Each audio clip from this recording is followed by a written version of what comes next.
This is the Edelbrock Thunder 1813. I mean, if there ever was an Edelbrock for racing, this is it. This has got the dual fuel feed. Look at the gas comes in here, goes in here, fuel feeds both floats at one time.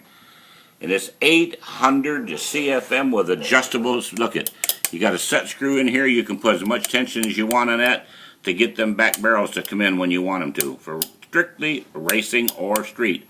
Got an electric choke on top of all that. Come over here and look at the fuel pressure. Nowadays, no matter what kind of a carburetor it is, 3 pounds of fuel pressure. No matter what kind it is, that's all they'll take.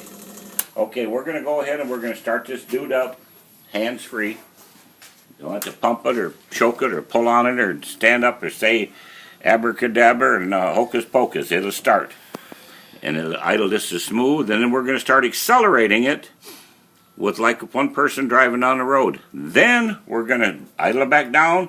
We're going to go back. We're going to kick on dynamometer. We're going to kick in the electric solenoid right here. We're going to kick on the cooling fans here, and we're going to put her through some rigorous tests. So test a pulling test, such as if you was probably pulling a well, let me see. Well, I guess you can imagine pulling a car down the road upside down. That's the kind of force we're going to put on there. We're going to put the dyno back there to a maximum load. Okay, here we go. Fuel pump on, ignition. There it is.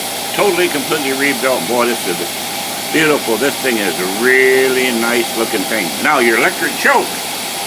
You got 3 screws right here. 1, 2, 3. When it gets cold weather, you loosen those 3 screws up. Rotate that cap until that blade touches. I'm not going to do it now because the motor will stall out. Then you can retighten those 3 screws, put your hot wire on here from the key, and then that electricity will begin to heat that coil up, and all of a sudden that blade will come stand straight up, and it'll stay up there as long as that car is running. When you shut it off, when it gets back down to below 45 degrees, it'll go closed again. If it doesn't get that cold, it'll stay right up there, just like the furnace in your house.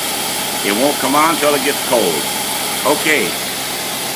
Show them the beautiful linkage and everything on this carburetor. Okay, here we go.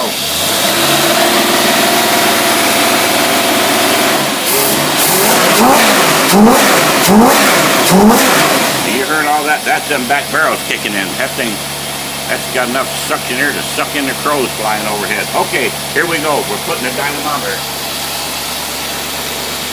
I'm going to put her up here all the way up. Maximum load right there. And we're going to energize our electric solenoid, cooling fans, water circulation, and here we go.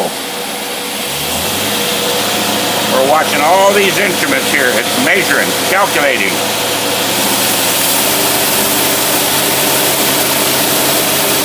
Listen to that thing, listen to that thing, listen to that thing putting out power. That thing went right off the end of the scale there. That doesn't even strain.